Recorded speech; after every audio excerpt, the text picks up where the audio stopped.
Opa, pessoal, tudo bom? Boa tarde. Para quem não me conhece, o professor Luiz Barbosa. A gente vai fazer uma sessão mais prática, né? Vamos trabalhar hoje em particular e vamos ter, inclusive, uma sequência de sessões aí falando sobre a ferramenta Tableau, e algo que eu tenho falado aí em todas as minhas turmas, né? O foco nosso, obviamente, não são ferramentas, né? Sempre a ideia de ciência de dados, análise de dados, e nesse caminho a gente vai vendo algumas ferramentas que auxiliam a gente nesse objetivo, tá? Tableau, então, é mais uma, né? Inclusive, vou tentar ligar o que a gente vai estar fazendo com o que a gente poderia estar fazendo, por exemplo, no Excel, ou eventualmente em Python, que são outras ferramentas que a gente trabalha também, mas vamos lá. E aí, qualquer ponto, qualquer dúvida, é só chamar aqui no chat, que a gente vai bater no papo. Deixa eu dividir minha tela.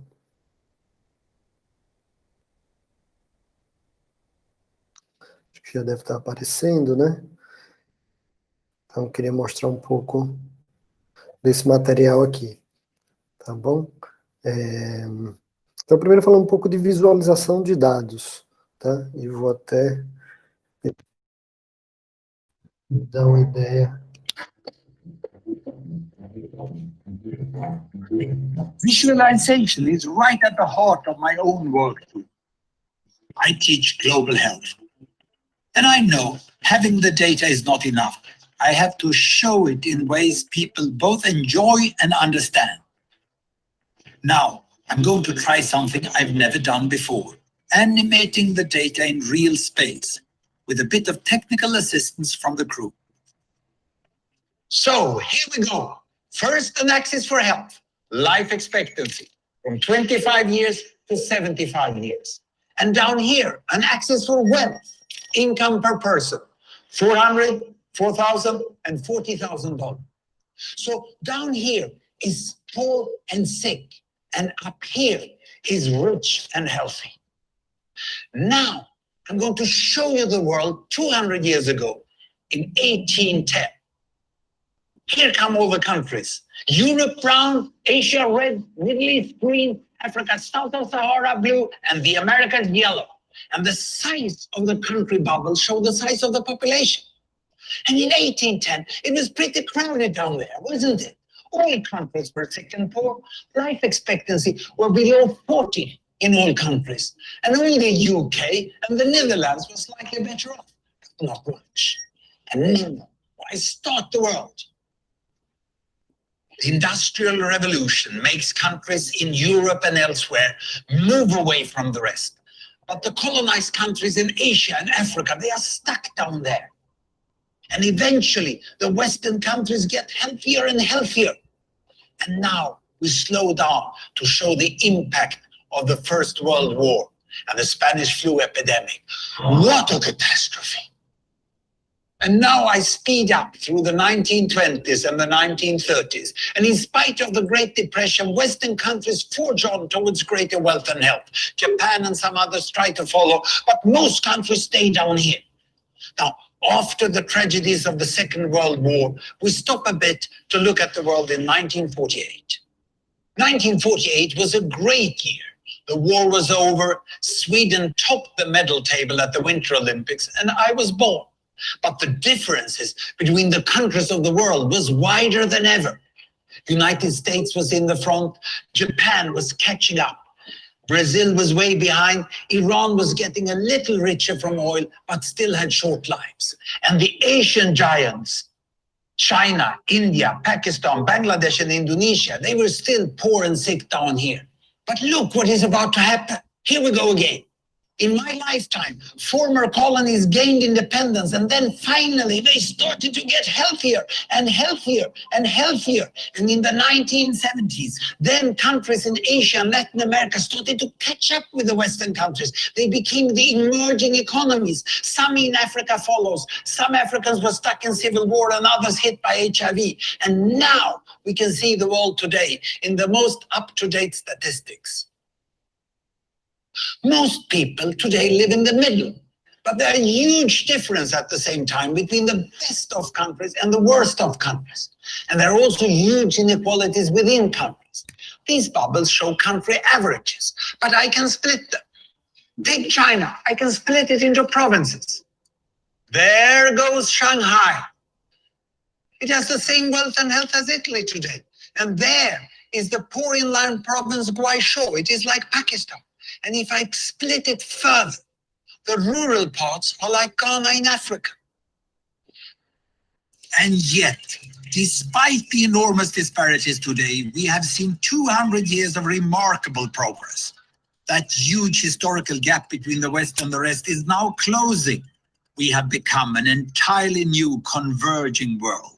And I see a clear trend into the future. With aid, trade, green technology and peace, it's fully possible that everyone can make it to the healthy, wealthy corner. Well, what you just see in the last few minutes is the story of 200 countries shown over 200 years and beyond. It involves plotting of 120,000 numbers. Pretty neat, huh? Excelente, né? Esse pesquisador chama Hans Gosling, ele até faleceu recentemente, e o que eu queria apontar aqui, né, ele criou inclusive uma ferramenta que é especializada nesses gráficos de bolha.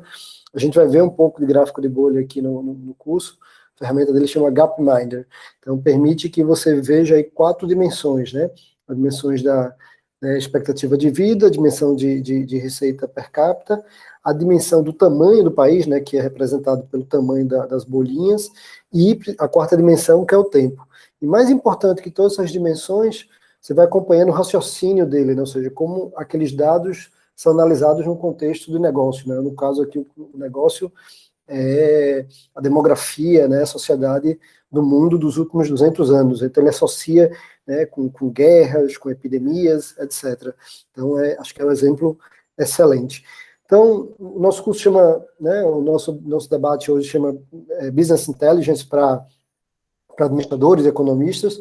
A gente vai falar nessa primeira sessão desse conceito de visualização de dados, e gosto muito de trazer esse vídeo como motivação, tá? E por que a gente não está aqui, tá? Aqui não é um curso técnico, a gente não está aqui para ver Business Intelligence em termos da infraestrutura de tecnologia. Eu até sou um cara de tecnologia como formação, mas não é meu objetivo conversar sobre isso com vocês aqui hoje, né? Dos processos de, né, pegar um monte de banco de dados transacional das empresas, né? Ou seja, onde registra, por exemplo, transação de cartão de crédito, onde registra ligações da telefônica, do que é que seja, né? As compras de um varejo, né? E como isso é transformado em carregados em bases de data warehouse né, e controlados com processo de metadados e depois exportado para ferramentas de visualização. A gente aqui nessa discussão vai estar muito mais preocupado nessa reta final, né, de visualizar os dados e principalmente, uma vez analisados, que ações, que decisões de negócio a gente toma, tá bom? Então tudo começa ou passa pelas pessoas, né, e nosso funcionamento biológico, tá, o cérebro tem grosseiramente essas 4 partes, né? E estou falando aqui principalmente dessa parte frontal aqui e o lobo occipital, que é a parte mais de trás aí do cérebro.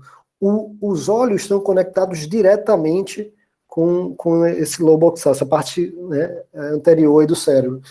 E como tem essa conexão direta, isso é processado muito rápido, é processado 60 mil vezes mais rápido do que a parte frontal, esse córtex maior que a gente trabalha, que é o processamento racional, né, para a gente conectar ideias. Então, muitas vezes, você tem impacto visual de alguma coisa, você já tira uma primeira conclusão, né, antes mesmo de efetivamente você parar, pensar, processar e conectar as informações, tá? Então, essa questão da representação visual da informação é algo fundamental, porque ele auxilia, em última instância, a tomada de decisões rápidas. Ou, pior, né, ele pode impactar a pessoa ter uma percepção rápida de uma coisa que não é exatamente correta e não se preocupar em depois processar posteriormente mais detalhe.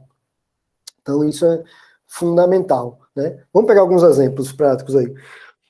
Você olha para esse gráfico aqui, qual é a tua percepção, né? E nota que tem uma série de nuances nele, né? Ele está diagramado de uma forma que parece um sangue escorrendo, né? Todo em destaque em vermelho, né? O título também dando um direcionamento, né? Falando, né, do pedágio do sangue no Iraque, né? Mas se você pegar esse mesmo gráfico, simplesmente inverteu, né? Ele está espelhado para baixo, e aqui você consegue ter uma percepção mais clara ali no tempo, tirou essa cor forte do vermelho, mudou o título, né? Falou só que as mortes estão caindo, né? Ou seja, e é verdade, né? Os dois gráficos mostram a mesma informação de forma distinta, né? Então, em algum momento teve um pico teve um crescimento e um pico de morte, e dali para frente segue até o momento em declínio. Então, ou seja, a percepção mais adequada para esse gráfico é provavelmente uma mensagem mais atenuada, como tem sido esse segundo gráfico. Então você vê como você consegue mudar totalmente a percepção simplesmente pela forma como se apresenta, como se visualiza. Principalmente para os primeiros gráficos aqui, sem nem analisar muito, né, título, descrições, tal, quando você bate o olho, né, só o sentimento, né, da primeira imagem, do primeiro impacto da imagem, aquele vermelho que já tem o subconsciente, é uma coisa impactante, né, e quando você associa com sangue, né, sem nem olhar dado, só o sentimento para você já é uma mensagem negativa. Tá? Então esse é o poder de como você visualizar e apresentar os dados. O que mais? E esse cara aqui, o que é que você conclui olhando para esse gráfico? Podem ir mandando no chat, vão falando.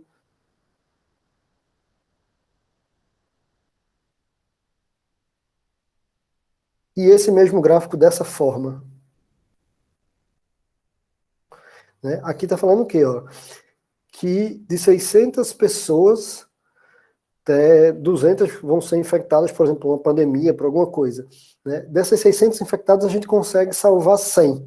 Né? Então, né, olhando o dado, você vê muita ênfase, né, nos 400, que corresponde aqui a 2/3 do total, né, e as duas coisas estão empilhadas, né, você consegue ter muito claro essa percepção de proporção, né, e como o outro, inclusive, ainda é muito menor, se você nem olhar o número direito, bater só o olho, talvez você nem perceba direito esse pedacinho que possa ser salvo, né, ou esse pedacinho que possa ser salvo parece ter uma proporção muito menor do que seria. Na hora que você destaca esses dois, coloca lado a lado comparativamente, mais com proporção do todo, olha a diferença que dá, né? Você, inclusive, por mais que aqui está um efeito de impacto vermelho nas mortes aqui, você coloca os dois caras lado a lado e fala, cara, ok, o impacto é gigante, mas o equivalente a metade do que a gente vai perder consegue ainda recuperar. Então, provavelmente, a atenção do leitor vai estar muito mais centrada na mensagem aí positiva, né? O que mais? Olhando essas imagens, o que vocês conseguem ver? Né? Essa primeira dá para ver dois rostos e um castiçal, né? Um vaso, uma peça aí. Né? Essa outra aqui, se você perceber, dá para ver aqui sei lá, um gorila, um tigre e uma árvore aí no meio, né? Essa outra aqui, dá para ver, dependendo de como você olha, né? O rosto de uma moça e um cara tocando um sax, algo assim. Essas técnicas de conexão de pontos, né? E nosso cérebro, ele é muito suscetível a isso. Você traça parte do caminho, o cérebro já deduz o resto. Né? Então aqui não tem um rosto todo desenhado, né? Aqui não tem o rosto da moça todo desenhado, aqui não tem dois rostos todo desenhado.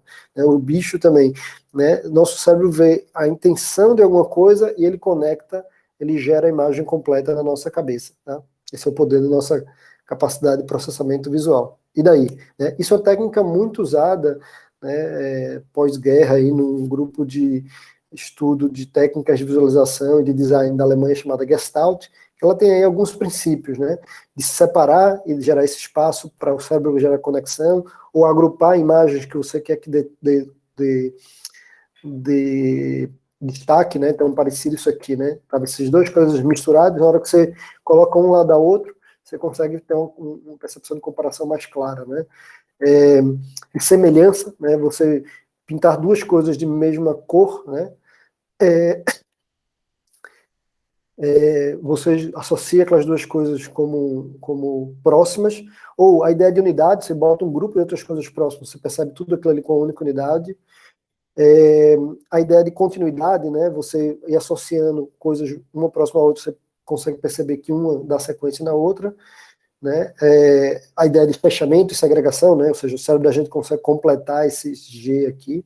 Então, são algumas percepções que são muito usadas no design de produtos, mas para a gente, de visualização de dados, podem ser percepções interessantes. E aí, onde é que se usa isso no mundo hoje em dia? Tá aí, tá? A a gente vê logos de empresa e tal, faz a mesma percepção, né? Então, tentam enganar um pouco o cérebro. Aqui está ligado a essa questão do logo, né? No nosso caso, a gente dá as informações para o direcionamento que a gente quer passar a mensagem e, eventualmente, né, ter espaço para deixar o cérebro livre para deduzir aquilo que faz sentido para aquele conjunto de dados, tá? Vamos fazer mais algumas brincadeiras aqui, ó. E com isso eu vou mostrar também o lado que o cérebro não é tão bom, né? Então, você olha isso aqui, CSA, são 150, né, sei lá, alunos já aprovados, por exemplo, 150 alunos tiraram nota A. Quantos alunos tiraram nota D de dado? Chuta aí aqui no chat, eu vou fazer uma estatística.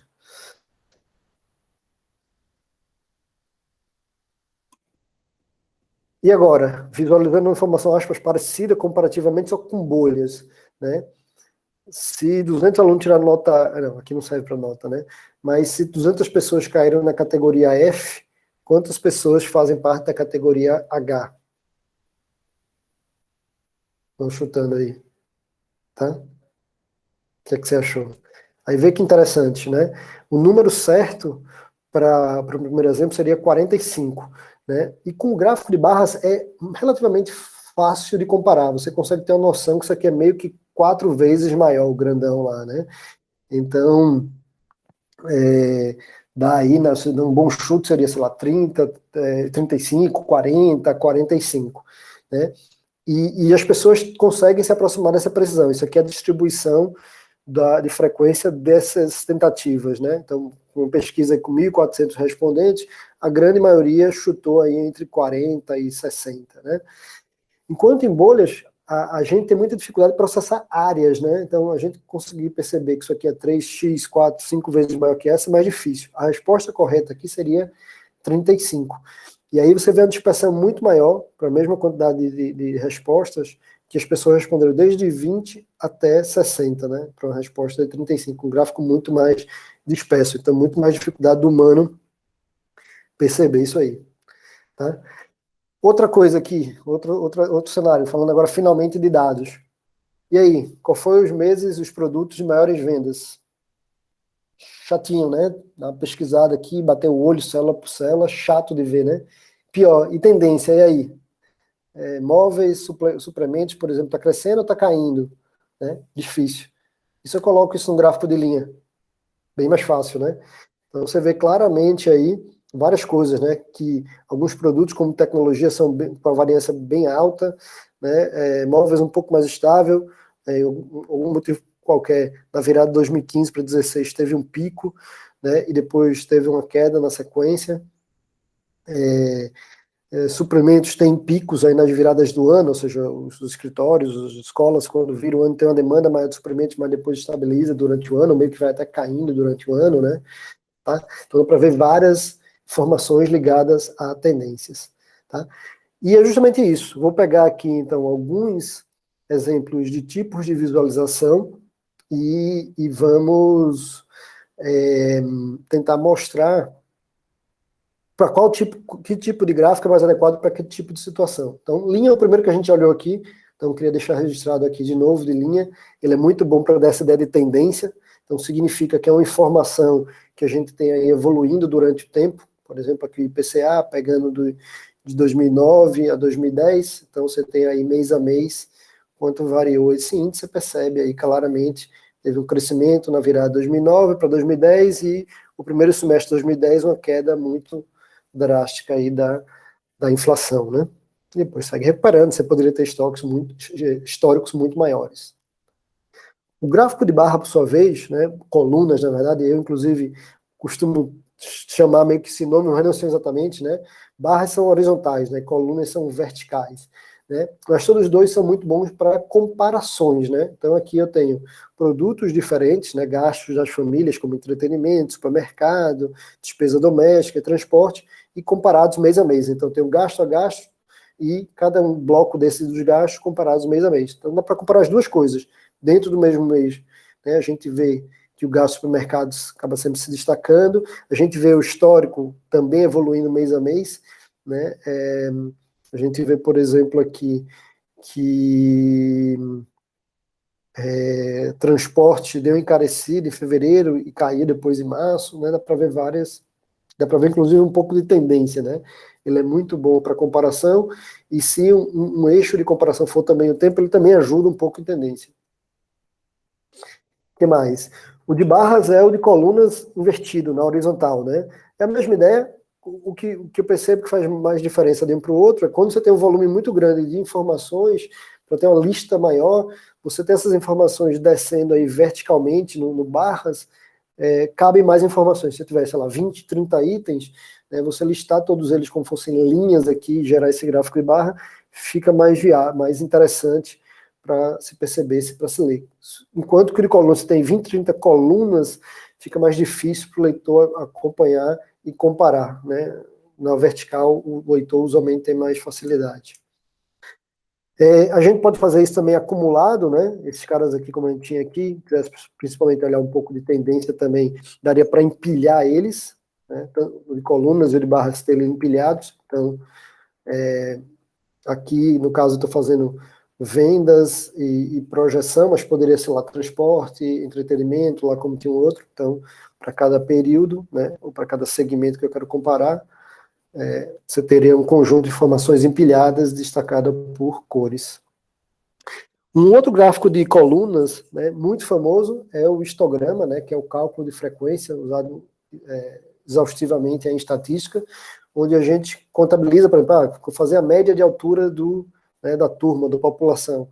Então, eu conto lá quantas pessoas têm 1,70 m. Então, eu conto, registro aqui, deu, sei lá, 20 pessoas. Quantas têm 1,80 m? 15 pessoas. E aí vai. Aí você tem todo o histórico, todo o registro da quantidade de pessoas, da frequência, né? E aí você vê essa distribuição e consegue ver a média, como, né, os extremos se afastam aí dessa média. Ou seja, na média as pessoas aqui têm 1,70 m, 1,80 m, né, ou sei lá, alguma coisa na faixa de 1,75 m, e os extremos disso são pessoas muito altas, aí acima de 2 metros, ou pessoas muito baixas, aí abaixo de 1,50 m. Um outro gráfico interessante, que serve também um pouco para comparação, principalmente quando você quer comparar vários aspectos de indivíduos diferentes ao mesmo tempo, é esse gráfico de teia, né? Então, usado muito em RH para avaliação de perfil. Então, você tem lá os critérios que você quer comparar, sei lá, funcionário aqui com objetividade, sociabilidade, dinamismo, pontualidade, visão sistêmica, agilidade, e cada linha é um funcionário, né? Então, o cara que pontua mais na maioria das coisas, você vai que ele vai ocupando um perímetro, né, uma área maior. Eventualmente você veria caras que puxam mais para um ponto, né? Ou seja, cara é muito pontual, mas não é tão dinâmico, ele tem a visão sistêmica, ou seja, o cara estaria muito pressionado para a esquerda aqui, por exemplo. Poderia ter várias formas de interpretar isso aí. Outro gráfico muito comum em estatística é um gráfico que você, né, não só em estatística, né, toda essa parte de análise de dados, machine learning, é extremamente comum, quando você vai analisar duas variáveis e como elas se correlacionam entre si. Então, o gráfico aqui de dispersão. Então, eu tenho o eixo aqui das variáveis, por exemplo, do número de votos, e no outro eixo, o volume de investimento na campanha de um determinado político, né? Então, ver como essas coisas estão positivamente correlacionadas. Quanto mais se gasta em campanha, mais votos se tem. Então, um cara que investiu aí 3 milhões em campanha, é um cara que chegou aí, vai se aproximando de 1 milhão de votos, né? E aí está destacado em vermelho e azul os que se elegeram e que não se elegeram. Tá? Mas dá para ver muito bem essa correlação. E aí a gente vai usar isso para várias coisas, né? A gente vai mais para frente fazer, por exemplo, uma regressão, e criar uma regra que a gente consegue projetar, a gente consegue dizer para um candidato, por exemplo, se você investir aqui 500 milhões, qual a tua expectativa de votos para estar conseguindo, né? E discutir essas coisas. O gráfico de bolhas que o Hans apresentou lá, né? Então você tem 3 dimensões aqui, né? No Hans é a quarta que era o tempo. Então aqui tem percentagem de participantes novas contas, né? E número de participantes, né? Então a combinação dessas duas coisas gera como fosse um ponto no gráfico de dispersão normal, a diferença que a gente coloca uma quarta dimensão, que aqui no caso é a produtividade, né, que vira a dimensão de uma bolinha dessa. Então, exatamente, o de bolha é exatamente como fosse o gráfico de dispersão. Imagine que você tem mais um dado que vai dar, em vez de ser todas as bolinhas de um tamanho único, ela tem tamanhos variados a partir de um terceiro atributo, né? E o exemplo que a gente viu no início lá do Hans, você consegue dar movimento nisso aí, se você transforma isso no filminho, né, como várias fotos disso para datas diferentes. Isso aqui é a data de hoje. A data de ontem era outra situação, de anteontem é outra situação. Você pega e faz um filme com, sei lá, X dias, 1000 dias, né, e faz até aquela brincadeira de criança do livretinho de desenho que você passa as páginas super rápido, você vê exatamente esse filminho que o Hans mostrou lá no início. Pizza é um gráfico super controverso, muita gente não gosta, até pelo ponto que eu falei que o cérebro é muito ruim para ver áreas, né? Mas a ideia dele dá proporção. Então, se tem uma coisa boa que o Pizza faz, ele cria o conceito do todo, ou seja, do todo que existe, aquela determinada informação representa quantos por cento, né? Então, aqui está olhando os imigrantes a partir de continentes, né, ou de áreas, né? E ele vê qual é a origem dessas pessoas, né? Então, para o Mediterrâneo Central, a grande maioria, essa etnia eritrênia, que eu nem conheço, e outro pedaço grande é da Nigéria. Do leste mediterrâneo, a grande maioria dos imigrantes são sírios, né? Dos Balcãs também, um volume grande de sírios, seguidos aí por afegãs e kosovos. Então, uma dificuldade cara, eu não sei exatamente se aqui todo mundo é 33%, né? Divide um texto para todo mundo, dá para saber. Precisaria de uma legendinha. E é alguns momentos que se coloca, né? Uma legendinha aqui para ajudar. Olhando o detalhe aqui, você vê, ó, o tal dessa divisão em 3 partes é, na verdade, 28, 29 e 23. Tá? O Síria também, você vê que é a grande maioria, mas está quanto exatamente? Está aqui, ó, 78%. Tá? Aí tem várias formas de visualizar isso, né, tentar melhorar, né, botar a própria distribuição a legenda, o percentual dentro do próprio gráfico. Então aqui a gente vê as receitas pelas grandes empresas de tecnologia. Então você vê que a Apple, 63% vem do iPhone, o Google, né, 88% vem de ads. Esse gráfico é até antigo, já baixou isso. Microsoft também já está um pouco diferente, mas você tem a parte de cloud, né, meio 20 e tantos por cento, Office outros 20%, e o Windows só 10%. Isso está defasado, você tem proporções diferentes disso. Facebook, quase 100% em ads, e a Amazon está ligada a produto, e a AWS nessa época representava só 10%. É bem maior essa proporção já hoje em dia. Um último gráfico muito útil para vários contextos, quando fala de geografia, né, de falar de Covid, falar de eleição, né, aqui eu peguei um mapa dos Estados Unidos, está mostrando eleitores por estado, mas poderia ser o mapa, por exemplo, do Brasil, que a gente vai brincar. Então, para fechar esse raciocínio, mostrar um pouco da ferramenta em si, né, aqui como as telas principais dele, eu vou mostrar um pouco o funcionamento, e nas próximas sessões vamos fazer exemplos práticos aí desse cara, tá bom? Então vamos lá, pegar um primeiro exemplinho, vamos lá passar para a ferramenta. Abrir aqui. Aqui eu estou usando a versão pública do Tableau, a versão grátis. A grande limitação dela é que ela não salva, né, as tuas análises, ele salva, quer dizer, só na nuvem deles, não salva localmente na tua máquina. E para efeitos dos nossos exercícios, a gente vai fazer localmente, você vai tirar meio que um print do teu trabalho e vai fazer a entrega. Mas vamos lá, né? Então, o primeiro passo que ele vai dar aqui é de você conectar com tua fonte de dados. Pode ser um arquivo Excel, pode ser um Google Sheets, pode ser um arquivo de texto, pode ser vários tipos de arquivos, outras bases externas. Um arquivo que vai ser muito comum vai ser o CSV, né, que é uma simplificação do Excel que ele considera um arquivo de texto. Tá? Então, deixa eu ver o que eu estou pensando aqui como primeiro exemplo. Vamos pegar esse de notas. Tem aqui uma série de dados. Vou pegar esse daqui, ó. Até aproveitar. Vou pegar vocês. Vou pegar direto, na próxima sessão a gente faz isso. Notas, pronto, aqui, ó. Peguei a fonte de dados. Ali já traz uma prévia, ó, ele leu aqui meio que a planilha dos dados, é uma planilha que tem a informação informação do curso, do aluno, as 3 notas parciais dele, a nota final, e essa nota transformada numa letra conceito, né? Então traz uma prévia. Ali já aponta aqui para sheet, né? Ou seja, qual é a área de trabalho para gerar o gráfico que a gente quer ter. Então, primeira tela, essa tela de conexão, aí você vai criando essas folhas, essas sheets, essas folhas de trabalho, onde você vai criar seus gráficos, tá? Então, nos gráficos, a gente vai melhorar a seção, mas nos gráficos, parecido até, por exemplo, com o Excel, a gente vai ter os registros, né, as linhas e as colunas. Aqui, por exemplo, se eu quiser... informação extremamente importante. Ele vai quebrar as colunas ali em duas categorias principais. O que ele chama de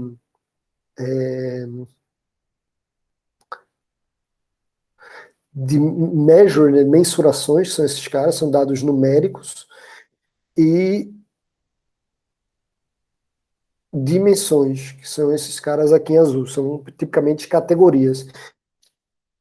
Então, quando a gente vai fazer algum cálculo, alguma, né, totalização, alguma sumização, a gente vai fazer numa mensuração, né? Um cara desse aqui.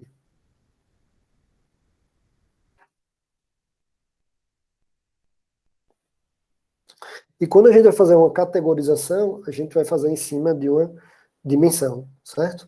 Então vamos lá, por exemplo, se eu quiser ver a média das notas finais por curso, por exemplo, né? Então eu traria aqui essas notas finais para linhas.